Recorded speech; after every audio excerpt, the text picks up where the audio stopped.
السلام علیکم ورحمۃ اللہ وبرکاتہ۔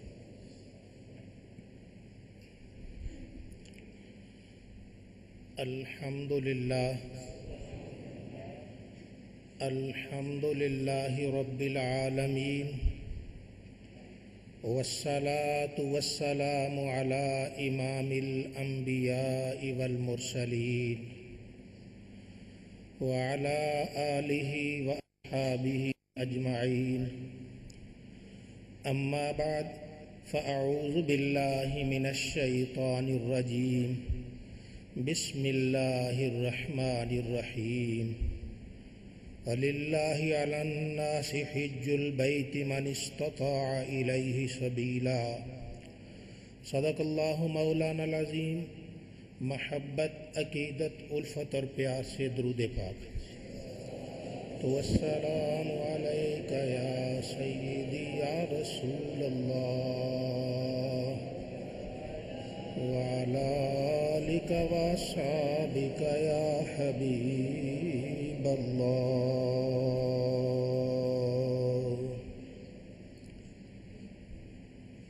اسلام کے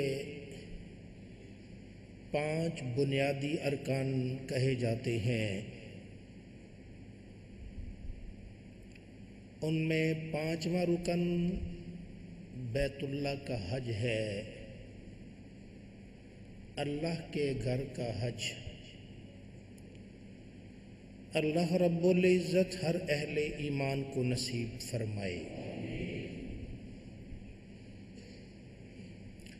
اہل ایمان کی اکثریت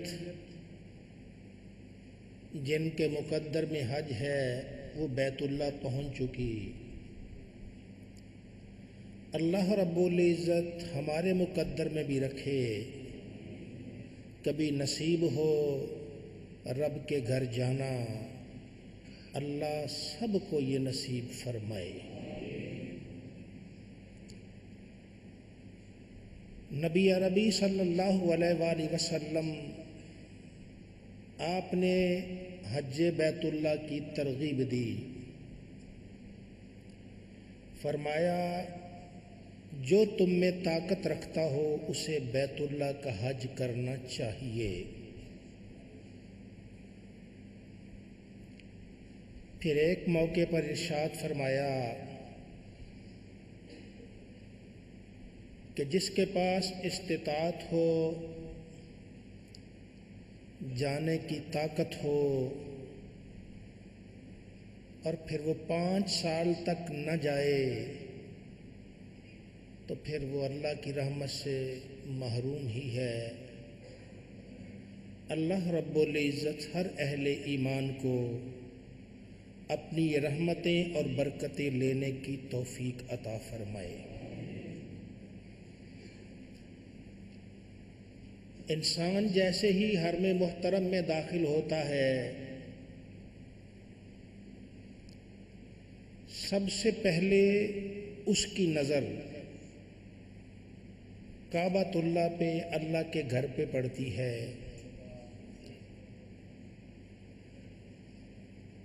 اللہ رب العزت اپنے گھر پہ رحمتیں نازل کرتا ہے۔ ایمان والا جیسے ہی اسے دیکھتا ہے، اللہ تعالیٰ ان رحمتوں میں سے 20 رحمتیں اس کی جھولی میں ڈال دیتا ہے۔ صرف دیکھنے سے ہی،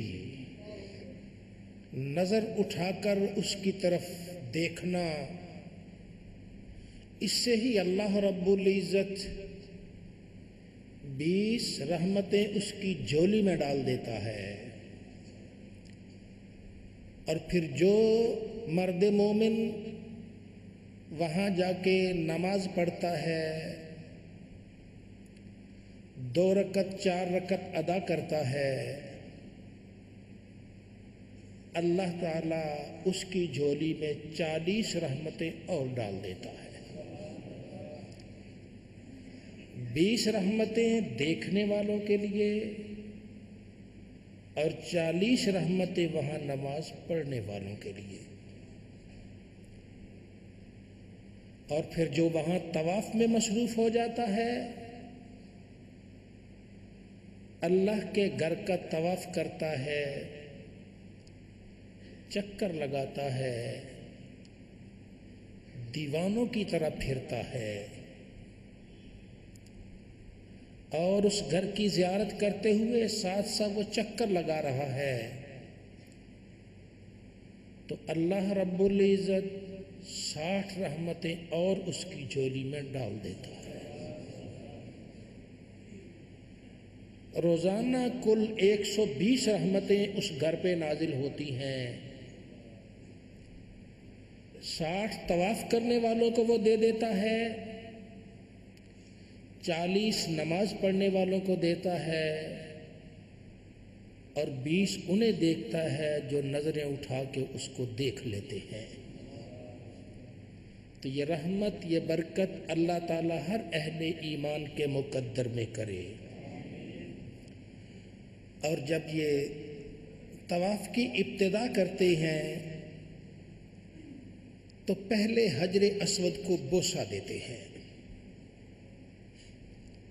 حجر اسود کو بوسہ یہ اللہ تعالیٰ کا بڑا انعام ہے، لیکن وہاں بوسہ دیتے ہوئے کسی کو تکلیف نہیں دینی، کسی کو پریشان نہیں کرنا، تنگ نہیں کرنا۔ آرام سے سکون سے اگر نصیب ہو جائے تو حجر اسود کا بوسہ دیتے ہیں، اور اگر آرام اور سکون سے نہیں مل رہا تو اس کو ہاتھ لگا کے ہی ہاتھ چوم لیتے ہیں۔ یہ بھی ایسے ہی ہے جیسے بوسہ دینا ہے۔ اور اگر اور زیادہ رش ہو، ہاتھ بھی نہیں، تو ہاتھ میں کوئی چھڑی وغیرہ ہو، یہ اسے لگا کے چھڑی کو چوم لیتے ہیں۔ نہیں تو دور ہی سے اللہ اکبر کہتے ہوئے ہاتھ ایسے بڑھاتے، ہاتھوں کو چوم لیتے ہیں۔ یہ بھی حجر اسود کو بوسہ دینا ہی ہے۔ حجر اسود یہ جنت کا پتھر ہے، دودھ سے زیادہ سفید تھا، چمکدار سفید رنگ کا۔ حضور نبی کریم صلی اللہ علیہ وآلہ وسلم نے ارشاد فرمایا، گناہ گاروں کے گناہ نے اسے کالا کر دیا ہے۔ تو گویا جو اسے چومتا ہے، اشارہ کرتا ہے، یہ سارے کے سارے گناہ اس کے حجر اسود میں چلے جاتے ہیں، وہ اس کے گناہوں کو کھینچ لیتا ہے۔ حجر اسود کا بوسہ آرام سے اور سکون سے لیتے ہیں، سختی نہیں کرتے، کسی کو تکلیف نہیں دیتے، کسی کو تنگ نہیں کرتے۔ لیکن حضرت عبداللہ ابن عمر رضی اللہ تعالیٰ عنہ یہ حجر اسود کے قریب جاتے تو جیسے بھی ہوتا، چاہے ان کو دھکے پڑتے، پھر بھی حجر اسود کا بوسہ لیتے۔ کسی نے کہا، حضرت آپ یہ کیا کرتی ہیں؟ فرمایا، تمہیں معلوم نہیں جو یہاں کے دھکوں میں مزہ ہے وہ کہیں اور کہاں آئے گا۔ یہ اپنی اپنی بات ہے۔ بہرحال ہمیں یہ اس حجر اسود کو جب وہ بوسہ دیں تو کسی کو دھکا دینے سے منع کیا گیا ہے، ہم نے اسی پر عمل کرنا ہے اگر کسی کے مقدر میں ہے۔ لیکن حضرت عبداللہ ابن عمر رضی اللہ تعالیٰ عنہما آپ کی اپنی ایک کیفیت تھی، اس کیفیت میں وہ ہر حالت میں حجر اسود کو بوسہ لیتے تھے۔ تو اللہ رب العزت اہل ایمان کو یہ سعادتیں عطا فرمائے۔ حضرت عمر امیر المؤمنین اسلام کی تلوار بے نیام اور اسلام کا وہ شیر کہ آج تک اس کی گونج ختم نہ ہوئی، دنیا کہنے پہ مجبور ہو گئی اگر اسلام میں ایک اور عمر ہوتا تو آج روئے زمین پہ اسلام کے علاوہ کوئی اور چیز نظر نہ آتی.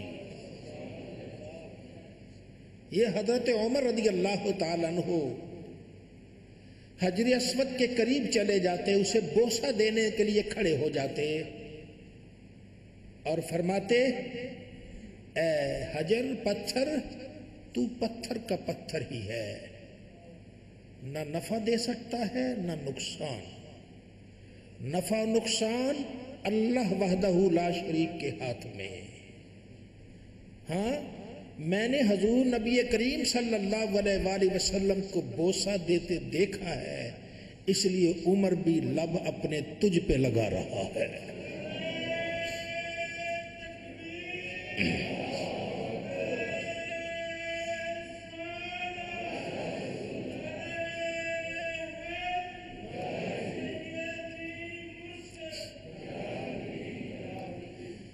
یہ وہ لوگ تھے اسلام کا, ہمارے دین کا سرمایہ تھے کہ جنہوں نے ہر نیکی کو نبی کریم صلی اللہ علیہ وآلہ وسلم کے رنگ میں دیکھا ہے.